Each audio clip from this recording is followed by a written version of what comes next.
और अलाइनर्स जिस में कौन-सी एज होती है जो सबसे अच्छी मानी जाती है? देखिए ब्रेसेस या अलाइनर्स के लिए कोई एज लिमिट नहीं है आई वुड से, जी, क्योंकि आप जैसे ही बच्चे के दूध के दाँत खत्म होते हैं, तो जी, वो एज होती है लगभग 11 से 12 साल। जी, उस समय पे हम स्टार्ट कर सकते हैं treatment as early as 11 years, ठीक है? और आप एज लिमिट जो लास्ट है वो कोई लास्ट लिमिट नहीं है। जी, आप 50 साल, 55 साल, 60 साल, इवन 65-70 एज तक कर सकते हैं अनटिल अनलेस सिर्फ़ एक कंडीशन है, दाँत हिलते हुए नहीं होने चाहिए ऑलरेडी, हुँ, ठीक है? या वीक नहीं होने चाहिए दाँत। दाँत की जो हड्डी सपोर्ट करती है वो अगर प्रॉपर है तो आप किसी भी एज में ट्रीटमेंट कर सकते हो। मैंने ही कई सारे पेशेंट्स 50 से 55-60 साल तक की एज के किए हैं ब्रेसेस से। जी। जी।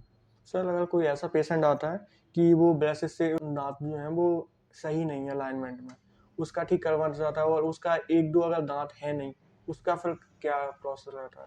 वो देखना पड़ेगा कि अगर वो दाँत लगवाने के लिए ब्रेसेस का इलाज करा रहा है कि हुँ, जैसे अगर बीच में कोई दाँत है नहीं हुँ, और नया दाँत लगाने के लिए जगह कम पड़ रही है, हुँ, तो हम ब्रेसेस से वो दाँत के लिए प्रॉपर जगह क्रिएट कर सकते हैं, जी, बाकी दाँतों को दूर-दूर करके। जी, या फिर दूसरा ऑप्शन ये होता है कि जो दाँत नहीं है, हुँ, उसका गैप हम पूरी तरह से क्लोज़ भी कर सकते हैं ब्रेसेस की हेल्प से। हम जी, बेसिकली ब्रेसेस या अलाइनर्स में दाँतों को मूव करा सकते हैं, जी, है ना?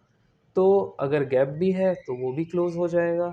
अगर गैप कम है, तो वो बढ़ा भी सकते हैं हम। जी, तो वो condition to condition treatment plan vary करता है। हमें पेशेंट की रिक्वायरमेंट के हिसाब से चलना होता है जी, कि पेशेंट की रिक्वायरमेंट क्या है, दूसरी चीज़ पेशेंट के लिए बेस्ट क्या है, जी। तो वो चीज़ है। सर और ट्रीटमेंट का रेंज क्या रहता है? मतलब मिनिमम से मिनिमम और मैक्स से मैक्स? देखिए मिनिमम से मिनिमम इन्विसालाइन से मैं 3 महीने में भी 3 ट्रीटमेंट महीने करता में? हूँ। जी। वाह! और मैक्सिमम तो 3 साल, 4 साल भी हो सकता है। जी, वो अगेन डिपेंड करता है कि किस तरह का केस है। जी, अगर बहुत सिंपल सा केस है तो जल्दी ठीक हो जाएगा, जी, बहुत डिफ़िकल्ट केस है तो उसमें समय ज़्यादा लगेगा। जी। सर आप अपने क्लिनिक पे किस-किस तरह के केस डील करते हैं? देखिए मैं यहाँ भोपाल में हर तरीके के आई वुड से कि जी, जिसमें टेढ़े-मेढ़े दाँत या दाँतों के बीच में गैप है, किसी के दाँत ये यहाँ कैनाइन्स बहुत ऊपर होते हैं जिनको बेसिकली ड्रैकुला टीथ बोलते हैं, जी, वो बाहर होते हैं। फिर दाँत बाहर वाले कई सारे पेशेंट आते हैं जिनको दाँत अपने बाहर लगते हैं, वो अंदर करने का। जी, कई बार बच्चों में नीचे का जबड़ा छोटा होता है, तो वो जबड़े को बढ़ाने के लिए लगभग वही 12-13 साल की एज में अगर जी, पेशेंट आता है मेरे पास, तो जबड़े की ग्रोथ के लिए हम प्लेट्स भी दे सकते हैं, जिससे जबड़ा ग्रो हो जाए और बाद में उसको बिना दाँत निकाले हम ट्रीटमेंट कर सकें। और मायोफंक्शनल अप्लायंसेस होती हैं, क्लेफ्ट के पेशेंट्स होते हैं जिनका तालू कटा हुआ हो या होंठ कटा हुआ हो, इस तरीके के पेशेंट, डेंटल इम्प्लांट्स भी हम प्रैक्टिस करते हैं। जी, और बाकी इसके अलावा जनरल डेंटिस्ट्री में root canal, fillings, cleaning, scaling, teeth whitening और सारे बाकी सारे जितने भी प्रोसीजर्स होते हैं वो हम प्रैक्टिस करते हैं यहाँ पे। जी।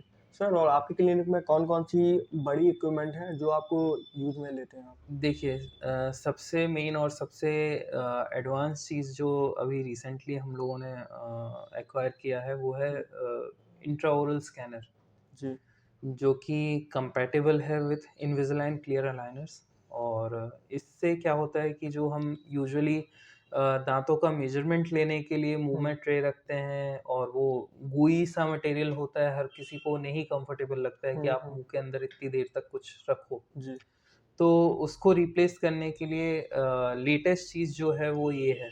जी, दूसरी चीज़ इम्प्लांट्स के लिए हमारे पास इन हाउस पूरा सेटअप है जिसमें हम physio dispenser, implant planning software और भी कई सारी चीज़ें हैं कि हम इम्प्लांट्स की प्लानिंग और प्लेसमेंट यहीं पे कर सकते हैं। तीसरी चीज़ डेंटल लेज़र है हमारे पास जिसमें जी, कई सारे प्रोसीजर्स ऐसे होते हैं जिसमें बिना ब्लीडिंग के हम हुँ, उनको परफ़ॉर्म कर सकते हैं और पेशेंट विदिन अ डे और 2 एकदम कंफर्टेबल हो जाता है उस चीज़ से। जी, और लेटेस्ट हम मशीन के द्वारा रूट कैनाल्स और बाकी सारे प्रोसीजर्स करते हैं। हमारे पास ऑटोक्लेव है जो कि इंस्ट्रूमेंट को स्टरलाइज़ करने के लिए बेस्ट है, गोल्ड स्टैंडर्ड। हम आपके बारे में जानना चाहेंगे। जी, मेरा नाम डॉक्टर अभिषेक जैन है और मैं बेसिकली एक ऑर्थोडोंटिस्ट हूँ। जी, मेरा एजुकेशन 2006 में स्टार्ट हुआ डेंटिस्ट्री के अंदर। 2011 में मैंने अपना बीडीएस कंप्लीट किया जी, कानपुर से।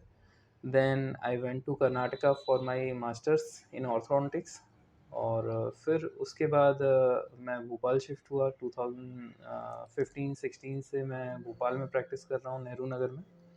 एंड उसके बाद फिर मेरे को लगा कि सिर्फ इतनी एजुकेशन थोड़ी-सी कम पड़ रही है या मेरे को एक्चुअली लगातार कुछ ना कुछ नया करने का एक जी, पैशन है। जी, तो उसके चलते मैंने जो रॉयल कॉलेज ऑफ सर्जन्स है यूके में वहाँ से एमॉर्थ की डिग्री ली जी, और जिसके लिए एग्ज़ाम होता है वो एग्ज़ाम क्लियर किया, फिर वो मिला मेरे को 2019 में।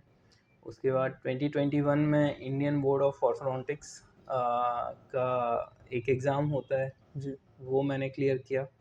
एंड अभी राइट नाउ मैं एफडीएस कर रहा हूँ जो कि फेलोशिप इन डेंटल साइंसेज है royal college of surgeons Edinburgh से।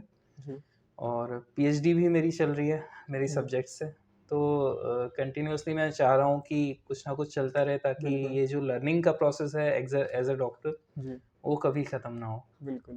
एक्सीडेंट का केस है, उसमें अलाइनमेंट है दाँतों का, वो खराब हो गया है, उसमें आप कैसे डील करते हैं? देखिए, पहले तो ये देखना पड़ता है कि एक्सीडेंट में सिर्फ़ दाँतों का नुकसान हुआ है या अंदर जो हड्डी है उसका भी नुकसान हुआ है। जी, और अगर सिर्फ़ दाँतों में डैमेज है तो हमें ये भी देखना पड़ेगा कि दाँतों में डैमेज किस तरीके का है। सिर्फ़ अगर पोज़ीशनल चेंज हुआ है वो भी थोड़ा-सा तो फिर हम अलाइनमेंट ईज़िली कर सकते हैं। बट अगर दाँतों के अंदर से ब्लीडिंग हुई है या दाँत हड्डी से बाहर आ गया है तो वापस लगाना है, नहीं लगाना है। बहुत सारे डिसीजंस हमें एक एंडोडोंटिस्ट या ओरल सर्जन से मिलके लेने पड़ते हैं। जी, तो उसमें ये मल्टी डिसिप्लिनरी काम हो जाता है। तो जब एक टीम मिलके डिसाइड करती है कि क्या-क्या होना चाहिए इस पेशेंट के लिए, तो वो सीक्वेंशियली चलता है ट्रीटमेंट, ठीक है? जब बाकी सारी प्रॉब्लम्स ठीक हो जाएँगी पेशेंट की, कि अब सिर्फ़ अलाइनमेंट का काम जब बचेगा, तो फिर हम उसका अलाइनमेंट का काम अगेन ब्रेसेस या क्लियर अलाइनर्स से कर सकते हैं। जी। सर आप किस टाइप के ब्रशेज़ और कितने प्रकार के ब्रशेज़ का यूज़ करते हैं? देखिए, मेरे पास बहुत सारी वैरायटी है ब्रेसेस की, जी, जिसमें मेटल ब्रेसेस हैं, मेटल ब्रेसेस में भी आप नॉर्मल ब्रेसेस भी लगवा सकते हैं, फिर सेल्फ लाइगेटिंग मेटल ब्रेसेस भी लगवा सकते हैं। जी, अलग-अलग ब्रांड्स के हैं। मैं चाइनीज़ जी, ब्रेसेस नहीं रखता हूँ, जी, तो वो चीज़ है। एंड फिर अगेन सिरेमिक ब्रेसेस में भी सिरेमिक ब्रेसेस नॉर्मल वाले भी हैं, सेल्फ लाइगेटिंग ब्रेसेस भी हैं। जी, और डेमन ब्रेसेस आते हैं एक जो लेटेस्ट आ रहे हैं, वो भी हैं। फिर लिंगुअल ब्रेसेस भी मैं यूज़ करता हूँ जो कि दाँत के अंदर की साइड से लग जाते हैं। जी, फिर उसके अलावा फिर क्लियर अलाइनर्स हैं हमारे पास। क्लियर अलाइनर्स में भी बेस्ट अगर हम बात करें तो इनविसालाइन है ही। जी, और जैसे आप देख सकते हो काफ़ी सारे बैकग्राउंड में बॉक्स रखे हुए हैं, ये जी, सारे पेशेंट्स के हैं। जी, और उसके अलावा इंडियन अलाइनर्स भी हम यूज़ करते हैं कई सारे ब्रांड्स के। तो जी, वो डिपेंड्स ऑन पेशेंट कितना खर्च कर सकता है, क्या पेशेंट की एक्सपेक्टेशंस हैं, कितना ड्यूरेशन रहेगा, जी, कितना कॉम्प्लिकेटेड केस है। तो based on that we can decide कि हम कौन से ब्रेसेस या कौन से अलाइनर्स पे जाना चाहते जी। सर और अपनी प्रैक्टिस में आप लगभग-लगभग कितने पेशेंट को डील कर चुके हैं? हैं। जवाब देना थोड़ा मुश्किल है, जी, बट हाँ, कुछ हज़ार, आई डोंट नो। जी, क्योंकि याद रखना बहुत मुश्किल होता है। बिल्कुल, कई सारे बिल्कुल। पेशेंट्स हुँ, ऐसे हैं जिनकी पूरी फैमिलीज़ अब हमारे पास आती हैं, जिन बच्चों के हमने ट्रीटमेंट किए थे, हुँ, वो अब कहीं जॉब कर रहे हैं, उनके फैमिली मेंबर्स आ रहे हैं। हुँ, तो हुँ, आई आई रियली डोंट नो कि जी। कितने कर चुके हैं हम। तो जैसे अगर कोई पेशेंट है, वो टोबैको वगैरह यूज़ करता है, तो फिर उसके केस में आप कैसे डील करोगे? देखिए, सबसे बेस्ट तो ये है कि पेशेंट को हम ट्रीटमेंट स्टार्ट करने के पहले ही बोलते हैं कि आपकी ये हैबिट छोड़नी पड़ेगी। जी, क्यों छोड़नी पड़ेगी? क्योंकि जब भी आप गुटखा या तम्बाकू खाते हैं, यूजुअली प्लेन तंबाकू आजकल कोई नहीं खाता है, वो बिल्कुल। गुटखे की फॉर्म में ही होता है, एंड जी। गुटखा कंटेन्स सुपारी, जी। है ना? तो वो सुपारी again it comes under the कड़क चीज़ें। जी। तो ब्रेसेस अगर आपने लगाए हैं और सुपारी चबाने में आ गई आपके, तो अगेन वो अपनी जगह से हटेगा, आपका ट्रीटमेंट लंबा रहेगा। दूसरी चीज़, बहुत डिफ़िकल्ट होता है हाइजीन मेंटेन कर पाना ऐसे पेशेंट्स में, बिल्कुल। क्योंकि आपके दाँत पूरे टाइम लाल या काले रहेंगे, हुँ। है ना? तो आप वो ट्रीटमेंट सस्टेन नहीं कर पाओगे बहुत हुँ। लंबे समय तक। 1-2 पेशेंट्स मेरे रहे जिन्होंने मेरे को कमिट किया हुँ। कि हम छोड़ देंगे, आप ट्रीटमेंट शुरू कर दो।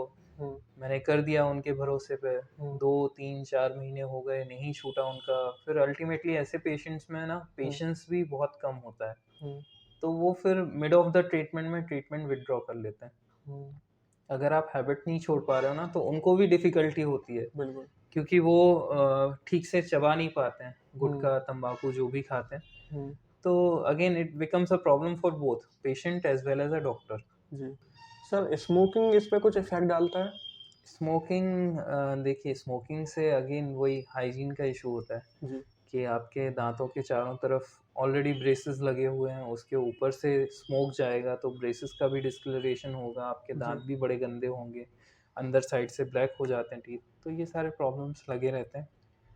क्लियर अलाइनर में चूँकि ये मटेरियल एक रेज़िन होता है, प्लास्टिक काइंड ऑफ, जी। तो अगर आप उसको लगा के स्मोक कर रहे हो, तो जो हीट है, हुँ। वो मटेरियल की प्रॉपर्टीज़ को चेंज कर देगी। जी। तो स्मोकिंग अगर आप कर रहे हो तो क्लियर अलाइनर हटा के करो, हुँ।